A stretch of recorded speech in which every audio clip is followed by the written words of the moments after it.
ಕುಂಭ ರಾಶಿಯವರೇ, ನೀವು ಹುಟ್ಟಿರುವುದು ಕೇವಲ ಸಾಮಾನ್ಯ ಜೀವನಕ್ಕಾಗಿ ಅಲ್ಲ. ನಿಮ್ಮೊಳಗೆ ದೇವರು ನೀಡಿರುವ ವಿಶಿಷ್ಟ ಶಕ್ತಿ ಎಂದರೆ ಸ್ವತಂತ್ರ ಚಿಂತನೆ, ಹೊಸತನವನ್ನು ಸ್ವೀಕರಿಸುವ ಧೈರ್ಯ, ಮಾನವೀಯತೆ ಮತ್ತು ಭವಿಷ್ಯವನ್ನು ಮುಂಚಿತವಾಗಿ ಊಹಿಸುವ ಅದ್ಭುತ ದೃಷ್ಟಿಕೋನ. ನೀವು ಜೀವನವನ್ನು ಕೇವಲ ದಿನಗಳನ್ನು ಕಳೆಯುವ ಪ್ರಯಾಣವಾಗಿ ನೋಡುವುದಿಲ್ಲ. ಪ್ರತಿಯೊಂದು ಅನುಭವದಿಂದ ಹೊಸ ಅರ್ಥವನ್ನು ಕಂಡುಕೊಳ್ಳಲು ಪ್ರಯತ್ನಿಸುತ್ತೀರಿ. ನಿಮ್ಮ ಮನಸ್ಸು ಸದಾ ಹೊಸ ಆಲೋಚನೆಗಳು, ಹೊಸ ಯೋಜನೆಗಳು ಮತ್ತು ಹೊಸ ಕನಸುಗಳಿಂದ ತುಂಬಿರುತ್ತದೆ.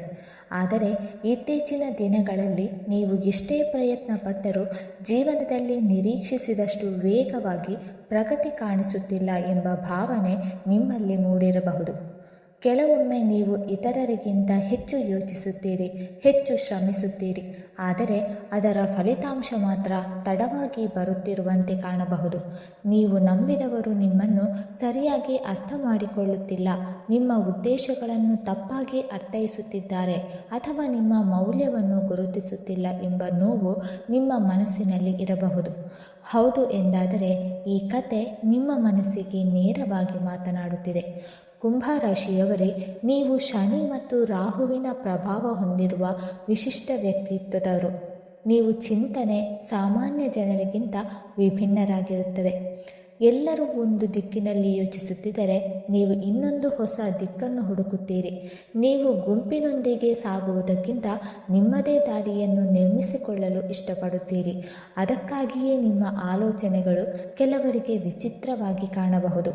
ಆದರೆ ಸಮಯ ಕಳೆದ ನಂತರ ನಿಮ್ಮ ದೃಷ್ಟಿಕೋನವೇ ಸರಿಯಾಗಿತ್ತು ಎಂಬುದು ಹಲವಾರು ಬಾರಿ ಸಾಬೀತಾಗುತ್ತದೆ. ನಿಮ್ಮಲ್ಲಿ ಅಪಾರ ಬುದ್ಧಿವಂತಿಕೆ, ಸೃಜನಶೀಲತೆ ಮತ್ತು ಸಮಾಜದ ಬಗ್ಗೆ ಕಾಳಜಿ ಇರುತ್ತದೆ. ನೀವು ನಿಮ್ಮ ಸ್ವಂತ ಲಾಭಕ್ಕಾಗಿ ಮಾತ್ರ ಯೋಚಿಸುವುದಿಲ್ಲ. ನಿಮ್ಮ ಸುತ್ತಲಿನ ಜನರ ಜೀವನವು ಉತ್ತಮವಾಗಬೇಕು ಎಂಬ ಮನೋಭಾವ ನಿಮ್ಮಲ್ಲಿರುತ್ತದೆ. ಆದರೆ ಈ ಎಲ್ಲ ಒಳ್ಳೆಯ ಗುಣಗಳ ನಡುವೆಯೂ ಕೆಲವು ಆಂತರಿಕ ಸವಾಲುಗಳು ನಿಮ್ಮ ಬೆಳವಣಿಗೆಯನ್ನು ವೇಗವಾಗಿ ನಿಧಾನಗೊಳಿಸುತ್ತದೆ. ನಿಮ್ಮ ಮೊದಲ ದೊಡ್ಡ ಸವಾಲು ಎಂದರೆ ಅತಿಯಾದ ಸ್ವಾತಂತ್ರ್ಯದ ಬಯಕೆ. ಸ್ವಾತಂತ್ರ್ಯ ಒಳ್ಳೆಯದು, ಆದರೆ ಕೆಲವೊಮ್ಮೆ ನೀವು ಯಾರ ಮಾತನ್ನು ಕೇಳಲು ಇಷ್ಟಪಡದ ಮಟ್ಟಿಗೆ ಸ್ವಾತಂತ್ರ್ಯ ಮನೋಭಾವ ಹೊಂದಿರುತ್ತೀರಿ. ಯಾರಾದರೂ ಸಲಹೆ ನೀಡಿದರೆ ಅದನ್ನು ನಿಯಂತ್ರಣ ಎಂದು ಭಾವಿಸುವ ಸಾಧ್ಯತೆ ಇರುತ್ತದೆ. ನಿಮ್ಮ ಜೀವನವನ್ನು ನಿಮ್ಮ ರೀತಿಯಲ್ಲೇ ನಡೆಸಬೇಕು ಎಂಬ ಬಲವಾದ ಆಸೆ ನಿಮ್ಮಲ್ಲಿರುತ್ತದೆ. ಇದರಿಂದ ಕೆಲವೊಮ್ಮೆ ಅನುಭವಿಗಳ ಸಲಹೆಗಳನ್ನು ಕಳೆದುಕೊಳ್ಳುತ್ತೀರಿ. ಎಲ್ಲವನ್ನು ಒಬ್ಬರೇ ನಿಭಾಯಿಸಬೇಕು ಎಂಬ ಯೋಚಿಸುವುದು ನಿಮ್ಮ ಮೇಲೆ ಅನಗತ್ಯ ಒತ್ತಡವನ್ನು ಉಂಟುಮಾಡುತ್ತದೆ. ಜೀವನದಲ್ಲಿ ಕೆಲ ಸಮಯದಲ್ಲಿ ಸಹಾಯ ಕೇಳುವುದು ಕೂಡ ಬುದ್ಧಿವಂತಿಕೆಯ ಲಕ್ಷಣ. ಆದರೆ ನೀವು ಸಹಾಯ ಕೇಳುವುದಕ್ಕಿಂತ ಸಮಸ್ಯೆಯನ್ನು ಒಬ್ಬರೇ ಎದುರಿಸಲು ಪ್ರಯತ್ನಿಸುತ್ತೀರಿ. ಇದೇ ನಿಮ್ಮ ಮೊದಲ ಗುಪ್ತ ಶತ್ರು.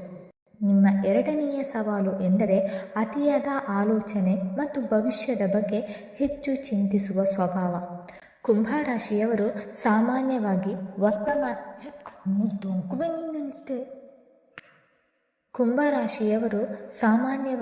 ವರ್ತಮಾನಕ್ಕಿಂತ ಭವಿಷ್ಯದ ಬಗ್ಗೆ ಹೆಚ್ಚು ಯೋಚಿಸುತ್ತಾರೆ.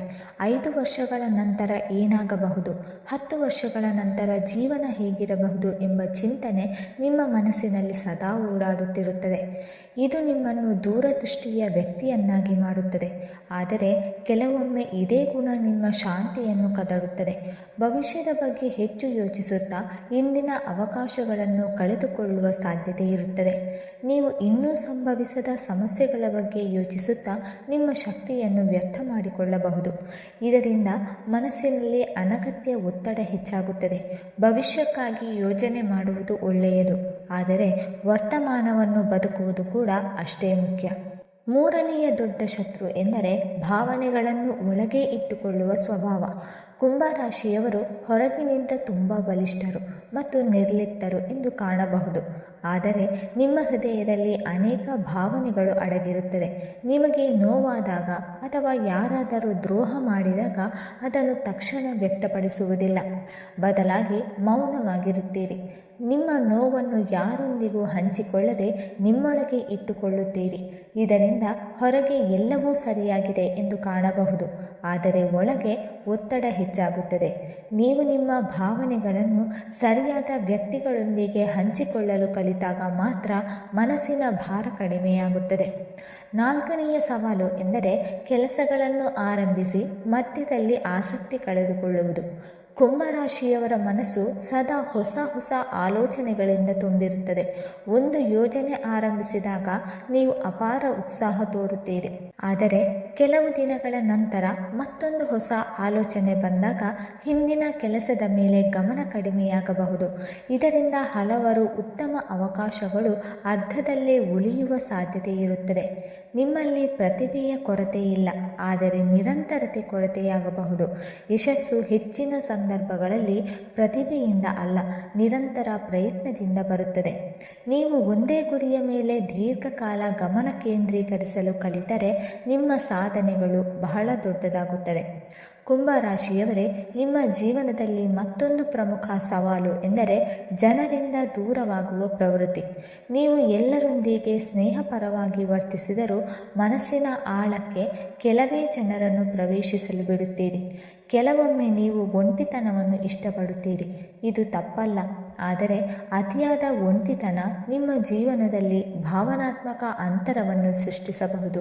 ನಿಮ್ಮ ಸುತ್ತಲಿನ ಜನರು ನಿಮ್ಮನ್ನು ಅರ್ಥ ಮಾಡಿಕೊಳ್ಳುವುದಿಲ್ಲ ಎಂದು ನೀವು ಭಾವಿಸಬಹುದು, ಆದರೆ ಕೆಲವೊಮ್ಮೆ ನೀವು ನಿಮ್ಮ ಮನಸ್ಸನ್ನು ತೆರೆಯದೇ ಇರುವುದೇ ಅದರ ಕಾರಣವಾಗಿರುತ್ತದೆ.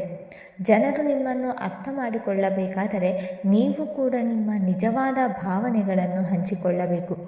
ಇನ್ನು ಪ್ರೀತಿಯ ವಿಷಯಕ್ಕೆ ಬಂದರೆ ಕುಂಭರಾಶಿಯವರು ತುಂಬ ವಿಶಿಷ್ಟರು. ನೀವು ಯಾರನ್ನಾದರೂ ಪ್ರೀತಿಸಿದರೆ ಅವರ ಸ್ವಾತಂತ್ರ್ಯವನ್ನು ಗೌರವಿಸುತ್ತೀರಿ. ನೀವು ಪ್ರೀತಿಯಲ್ಲಿ ಬಂಧನಗಳನ್ನು ಇಷ್ಟಪಡುವುದಿಲ್ಲ. ನಿಮ್ಮ ಸಂಗಾತಿಯನ್ನು ಸ್ನೇಹಿತನಂತೆ ಕಾಣಲು ಇಷ್ಟಪಡುತ್ತೀರಿ. ಅವರ ಕನಸುಗಳಿಗೆ ಬೆಂಬಲ ನೀಡುತ್ತೀರಿ. ಆದರೆ ಕೆಲವೊಮ್ಮೆ ನಿಮ್ಮ ಭಾವನೆಗಳನ್ನು ಸ್ಪಷ್ಟವಾಗಿ ವ್ಯಕ್ತಪಡಿಸದ ಕಾರಣ ನಿಮ್ಮ ಪ್ರೀತಿಯ ಆಳವನ್ನು ಸಂಗಾತಿ ಅರ್ಥ ಮಾಡಿಕೊಳ್ಳಲು ಕಷ್ಟಪಡಬಹುದು. ನೀವು ಹೃದಯದಿಂದ ಪ್ರೀತಿಸುತ್ತಿದ್ದರೂ ಹೊರಗೆ ಅದು ಹೆಚ್ಚು ಕಾಣಿಸದಿರಬಹುದು. ಇದರಿಂದ ತಪ್ಪು ಅರ್ಥೈಸಿಕೊಳ್ಳುವ ಸಂದರ್ಭಗಳು ಉಂಟಾಗಬಹುದು. ಕುಂಭರಾಶಿಯವರು ನಂಬಿಕೆಗೆ ಬಹಳ ಮಹತ್ವ ನೀಡುತ್ತಾರೆ. ಒಮ್ಮೆ ಯಾರನ್ನಾದರೂ ನಂಬಿದರೆ ಅವರಿಗಾಗಿ ಬಹಳಷ್ಟು ಮಾಡಲು ಸಿದ್ಧರಾಗಿರುತ್ತೀರಿ. ಆದರೆ ನಿಮ್ಮ ಈ ಒಳ್ಳೆಯತನವನ್ನು ಕೆಲವರು ಬಳಸಿಕೊಳ್ಳುವ ಸಾಧ್ಯತೆ ಇರುತ್ತದೆ. ನೀವು ಎಲ್ಲರಿಗೂ ಸಹಾಯ ಮಾಡಲು ಮುಂದಾಗುತ್ತೀರಿ, ಆದರೆ ಎಲ್ಲರೂ ನಿಮ್ಮ ಒಳ್ಳೆಯತನಕ್ಕೆ ಅದೇ ರೀತಿಯಲ್ಲಿ ಪ್ರತಿಫಲ ನೀಡುವುದಿಲ್ಲ. ಕೆಲವರು ನಿಮ್ಮ ಸಮಯ, ಶಕ್ತಿ ಮತ್ತು ಭಾವನೆಗಳನ್ನು ತಮ್ಮ ಲಾಭಕ್ಕಾಗಿ ಬಳಸಿಕೊಳ್ಳಬಹುದು. ಆದ್ದರಿಂದ ಯಾರಿಗೆ ಎಷ್ಟು ಮಹತ್ವ ನೀಡಬೇಕು ಎಂಬುದನ್ನು ತಿಳಿದುಕೊಳ್ಳುವುದು ನಿಮ್ಮ ಜೀವನದಲ್ಲಿ ಬಹಳ ಮುಖ್ಯ. ನಿಮ್ಮ ಇನ್ನೊಂದು ಗುಪ್ತ ಶತ್ರು ಎಂದರೆ ಹಠಾತ್ ನಿರ್ಧಾರಗಳು.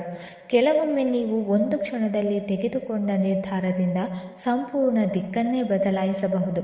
ನಿಮ್ಮ ಮನಸ್ಸಿನಲ್ಲಿ ಒಂದು ಆಲೋಚನೆ ಬಂದರೆ ಅದನ್ನು ತಕ್ಷಣ ಕಾರ್ಯರೂಪಕ್ಕೆ ತರಲು ಪ್ರಯತ್ನಿಸುತ್ತೀರಿ.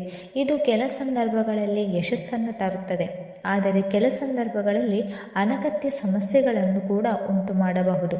ಆದ್ದರಿಂದ ದೊಡ್ಡ ನಿರ್ಧಾರಗಳನ್ನು ತೆಗೆದುಕೊಳ್ಳುವ ಮೊದಲು ಸ್ವಲ್ಪ ಸಮಯ ತೆಗೆದುಕೊಂಡು ಯೋಚಿಸುವುದು ನಿಮಗೆ ಹೆಚ್ಚು ಲಾಭಕಾರಿ.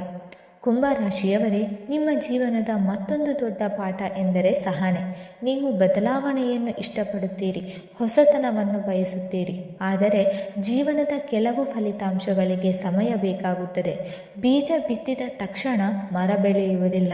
ಅದಕ್ಕೆ ಸಮಯ, ನೀರು ಮತ್ತು ಕಾಳಜಿ ಬೇಕಾಗುತ್ತದೆ. ಅದೇ ರೀತಿ ನಿಮ್ಮ ಕನಸುಗಳಿಗೂ ಸಮಯ ಬೇಕಾಗುತ್ತದೆ. ನೀವು ಮಧ್ಯದಲ್ಲಿ ನಿರಾಶರಾಗದೆ ಮುಂದುವರಿದರೆ ನಿಮ್ಮ ಯಶಸ್ಸು ಖಚಿತ. ನಿಮ್ಮಲ್ಲಿ ಈಗಾಗಲೇ ಅಪಾರ ಸಾಮರ್ಥ್ಯ ಇದೆ. ನಿಮ್ಮ ಬುದ್ಧಿವಂತಿಕೆ, ಸೃಜನಶೀಲತೆ, ಮಾನವೀಯತೆ ಮತ್ತು ದೂರದೃಷ್ಟಿ ನಿಮ್ಮ ಅತ್ಯಂತ ದೊಡ್ಡ ಶಕ್ತಿಗಳು. ಆದರೆ ಅತಿಯಾದ ಸ್ವಾತಂತ್ರ್ಯದ ಹಂಬಲ, ಭಾವನೆಗಳನ್ನು ಒಳಗೆ ಇಟ್ಟುಕೊಳ್ಳುವುದು, ಕೆಲಸಗಳಲ್ಲಿ ನಿರಂತರತೆ ಕೊರತೆ ಮತ್ತು ಭವಿಷ್ಯದ ಬಗ್ಗೆ ಅತಿಯಾದ ಚಿಂತನೆ ಇವುಗಳನ್ನು ನಿಯಂತ್ರಿಸಿದರೆ ನಿಮ್ಮ ಜೀವನದಲ್ಲಿ ಅದ್ಭುತ ಬದಲಾವಣೆ ಕಾಣಬಹುದು. ಕೊನೆಗೆ ಕುಂಭರಾಶಿಯವರೇ, ನಿಮ್ಮ ನಿಜವಾದ ಶತ್ರುಗಳು ಹೊರಗಿನವರಲ್ಲ, ನಿಮ್ಮೊಳಗಿನ ಅನುಮಾನಗಳು, ಅತಿಯಾದ ಚಿಂತನೆ, ಒಂಟಿತನದ ಗೋಡೆ ಮತ್ತು ಅರ್ಧದಲ್ಲೇ ಬಿಟ್ಟುಬಿಡುವ ಪ್ರವೃತ್ತಿಯೇ ನಿಮ್ಮ ಬೆಳವಣಿಗೆಗೆ ಅಡ್ಡಿಯಾಗುತ್ತದೆ. ಇವುಗಳನ್ನು ನೀವು ಜಯಿಸಿದ ದಿನ ನಿಮ್ಮನ್ನು ತಡೆಯಲು ಯಾರಿಂದಲೂ ಸಾಧ್ಯವಾಗುವುದಿಲ್ಲ. ನೀವು ಕೇವಲ ಕನಸು ಕಾಣುವವರಲ್ಲ, ಆ ಕನಸುಗಳನ್ನು ವಾಸ್ತವಕ್ಕೆ ತರುವ ಶಕ್ತಿ ಹೊಂದಿರುವವರು. ನಿಮ್ಮ ಮನಸ್ಸಿನ ಶಕ್ತಿಯನ್ನು ಸರಿಯಾದ ದಿಕ್ಕಿನಲ್ಲಿ ಬಳಸಿದರೆ ಜೀವನದಲ್ಲಿ ನೀವು ಊಹಿಸದ ಎತ್ತರಗಳನ್ನು ತಲುಪಬಹುದು. ನಿಮ್ಮ ಸಮಯ ಬರುತ್ತದೆ, ನಿಮ್ಮ ಪರಿಶ್ರಮ ವ್ಯರ್ಥವಾಗುವುದಿಲ್ಲ. ನಿಮ್ಮೊಳಗಿನ ನಿಜವಾದ ಶಕ್ತಿಯನ್ನು ಗುರುತಿಸಿ ಮುಂದೆ ಸಾಗಿದರೆ ಯಶಸ್ಸು, ಗೌರವ ಮತ್ತು ನೆಮ್ಮದಿ ನಿಮ್ಮನ್ನು ಹುಡುಕಿಕೊಂಡು ಬರುತ್ತದೆ. ಇದೇ ಕುಂಭರಾಶಿಯವರ ಜೀವನದ ದೊಡ್ಡ ಸತ್ಯ. ಕುಂಭರಾಶಿಯವರೇ, ನಿಮ್ಮ ಜೀವನದಲ್ಲಿ ಅತಿಯಾದ ಚಿಂತನೆ, ಮನಸ್ಸಿನ ಅಶಾಂತಿ, ನಿರ್ಧಾರಗಳಲ್ಲಿ ಗೊಂದಲ, ಸಂಬಂಧಗಳಲ್ಲಿ ತಪ್ಪು ಅರ್ಥೈಸಿಕೊಳ್ಳುವಿಕೆ ಮತ್ತು ಕೆಲಸಗಳಲ್ಲಿ ವಿಳಂಬದಂತಹ ಸಮಸ್ಯೆಗಳು ಕಂಡುಬಂದರೆ ಕೆಲವು ಸರಳ ಆಧ್ಯಾತ್ಮಿಕ ಪರಿಹಾರಗಳು ಮನಸ್ಸಿಗೆ ಸ್ಥಿರತೆ ಮತ್ತು ಆತ್ಮವಿಶ್ವಾಸವನ್ನು ನೀಡಬಹುದು. ಮೊದಲನೆಯದಾಗಿ, ಪ್ರತಿದಿನ ಬೆಳಿಗ್ಗೆ ಸ್ನಾನದ ನಂತರ ಓಂ ಶಂ ಶನೀಶ್ವರಾಯ ನಮಃ ಎಂಬ ಶನಿ ಮಂತ್ರವನ್ನು 108 ಬಾರಿ ಜಪಿಸಿ. ಶನಿಗ್ರಹವು ಕುಂಭರಾಶಿಯ ಅಧಿಪತಿಯಾಗಿರುವುದರಿಂದ ಈ ಮಂತ್ರವು ಮನಸ್ಸಿಗೆ ಶಾಂತಿ, ತಾಳ್ಮೆ ಮತ್ತು ಜೀವನದಲ್ಲಿ ಸ್ಥಿರತೆಯನ್ನು ಹೆಚ್ಚಿಸುತ್ತದೆ. ಪ್ರತಿ ಶನಿವಾರ ಎಳ್ಳಿನ ಎಣ್ಣೆಯ ದೀಪವನ್ನು ಹಚ್ಚಿ ಶನಿದೇವರಿಗೆ ಪ್ರಾರ್ಥನೆ ಮಾಡಿ. ಸಾಧ್ಯವಾದರೆ ಕಪ್ಪು ಎಳ್ಳು, ಉದ್ದಿನ ಬೇಳೆ ಅಥವಾ ಬಡವರಿಗೆ ಅನ್ನದಾನ ಮಾಡುವುದರಿಂದ ಶನಿಗೆ ಅನುಗ್ರಹ ಹೆಚ್ಚಾಗುತ್ತದೆ ಎಂದು ನಂಬಲಾಗಿದೆ. ಕುಂಭರಾಶಿಯವರು ಶ್ರೀ ಹನುಮಂತನ ಆರಾಧನೆ ಮಾಡುವುದು ಸಹ ಬಹಳ ಶುಭಕರ. ಪ್ರತಿ ಮಂಗಳವಾರ ಅಥವಾ ಶನಿವಾರ ಹನುಮಾನ್ ಚಾಲಿಸ ಪಠನ ಮಾಡಿದರೆ ಭಯ, ನಕಾರಾತ್ಮಕ ಚಿಂತನೆ ಮತ್ತು ಮನೋಬಲದ ಕೊರತೆ ಕಡಿಮೆಯಾಗುತ್ತದೆ. ಪ್ರತಿ ಸೋಮವಾರ ಶಿವನ ದೇವಾಲಯಕ್ಕೆ ಭೇಟಿ ನೀಡಿ ಓಂ ನಮಃ ಶಿವಾಯ ಮಂತ್ರವನ್ನು ಜಪಿಸುವುದು ಕುಂಭರಾಶಿಯವರಿಗೆ ವಿಶೇಷವಾಗಿ ಅನುಕೂಲಕರ. ಶಿವನ ಆರಾಧನೆಯು ಮನಸ್ಸಿನ ಗೊಂದಲವನ್ನು ಕಡಿಮೆ ಮಾಡಿ ಸರಿಯಾದ ನಿರ್ಧಾರ ತೆಗೆದುಕೊಳ್ಳುವ ಶಕ್ತಿಯನ್ನು ನೀಡುತ್ತದೆ. ವೀಕ್ಷಕರೇ, ಈ ಮಾಹಿತಿ ನಿಮಗೆ ಇಷ್ಟವಾಗಿದ್ದರೆ ದಯವಿಟ್ಟು ಲೈಕ್ ಮಾಡಿ, ಶೇರ್ ಮಾಡಿ ಮತ್ತು ಓಂ ನಮಃ ಶಿವಾಯ ಅಥವಾ ಓಂ ಶನೀಶ್ವರಾಯ ನಮಃ ಎಂದು ಕಮೆಂಟ್ ಮಾಡಿ. ಹಾಗೆ ಮುಂದಿನ ವಿಡಿಯೋಸ್ಗಳಿಗಾಗಿ ನಮ್ಮ ಚಾನಲನ್ನು ಸಬ್ಸ್ಕ್ರೈಬ್ ಮಾಡಿಕೊಳ್ಳಿ. ಧನ್ಯವಾದಗಳು.